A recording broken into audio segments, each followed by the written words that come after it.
Hello folks, I'm Mr. J, and I'm back again with another game to play. Today's game is Katamari Damacy Reroll. Katamari Damacy Reroll is about the prince, a 5 centimeter tall being who has to rebuild the cosmos. This is because his father, the king of all cosmos, in a drunken stupor akin to the demo man from TF2, destroyed everything. Yeah, aside from Earth and themselves, everything is gone. Now, the king, being the responsible dad that he is, charges his pint-sized son to take a magic ball and roll up everything he can to remake the cosmos. If you think I've completely lost my marbles, that's just the main story. The side plot is just as equally as insane as the main plot. What occurs is the father of the Hoshino family, an astronaut, has his moon mission cancelled. Because someone decided the sky looked better without it! So, while the family is going about with their daily activities, Michiru, the daughter, senses the prince's work. And yes, she knows when he repairs the cosmos. Do not question that logic, because you gave up the right to question logic the moment you clicked on this video, Buster Brown. I love the plot. It's so simple, it's so silly, but it's so effective at telling what it wants. What you're primarily doing in Katamari Damacy Reroll is taking a Katamari, a magic ball that collects anything smaller than the ball itself. You roll the Katamari around to make things stick to it. You make it bigger by rolling more things into it. Then you take the ball and you chuck it into space. And that, my dear viewers, is the simple part.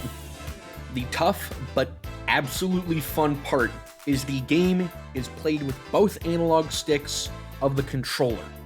To everyone who is foreign to this concept, that is called the tank controls. Once you learn how to roll around effectively, the game becomes a cakewalk. Heck, I had fun figuring out how to overcome obstacles and roll into things. The sensation of overcoming that hurdle is euphoric.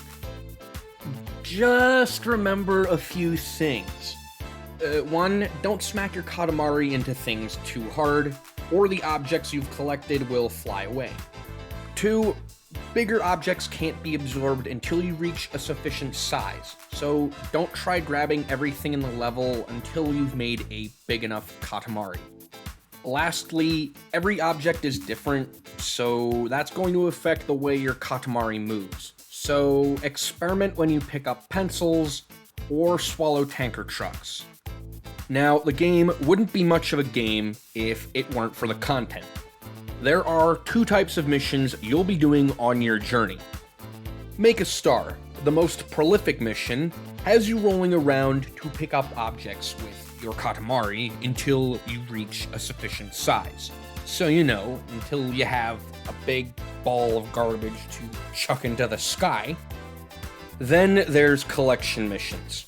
These missions have you running around collecting a certain type of object, or the largest objects in a given level. Meaning sometimes you'll be running around grabbing things like ducks and twins, to bears and colored objects. Don't think about it, just roll. There's also a score attack mode where you have a time limit to make the biggest Katamari possible, as well as an eternal mode on some levels, letting you just cruise around and explore without a care in the world. Okay, where am I in my script right now? Ooh, the music! The music is freaking beautiful. It's called Shibuya K, as Wikipedia is informing me. The soundtrack is a mix of samba, jazz, and traditional electronic video game music. It works so well. The music lets you know the tone of the mission. Whether it's a fast-paced and upbeat romp through a town, or a slow, casual stroll picking up everything you can with your Katamari. I love Katamari on the Rocks. It's a funky upbeat number that sells the tone of the game. Couple that with the visuals involving dancing farm animals and the trippiest stuff imaginable in the opening sequence, and you have me sold. Take my money. But at the end of the day, that's not why I love the game. Why I love the game is when you start out, you're just casually rolling around, grabbing ants, thumbtacks, and erasers to rebuild the stars. Then, your Katamari slowly grows. You're then able to roll up small animals and myriad objects with ease. As the ball grows larger, you'll roll up people, mailboxes, lampposts, and tanker trucks like a madman. It doesn't stop there. Once you've grown your Katamari large enough, you can then swallow buildings, marine life, and pieces of the ground itself for good measure. As you roll across the world, monuments, clouds, and even the gods themselves are no match for your Katamari.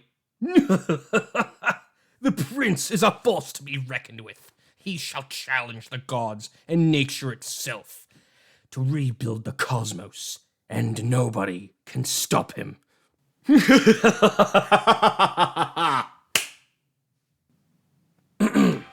Excuse me, folks. I am sorry about that. I went mad with power for a minute. But yeah, if you're into tank controls, rolling a magic ball around to yoink a bunch of random objects up, a short but simple and insane storyline, and love a good soundtrack, then what are you still doing here, you dingus? Go pick up a copy. Buy it for cheap wherever you're going, or grab $30-something and buy it from a digital store. You won't regret it. Unless you're the type of person who impulse buys like 12 copies. I'm Mr. J, and I hope you have as much fun with Katamari Damacy Reroll as much as I did. Now, if you'll excuse me, I have some streetlights to uproot. Hey, where did my physical copy of Katamari Damacy Reroll go? Oh, wait, there it is. Uh-oh.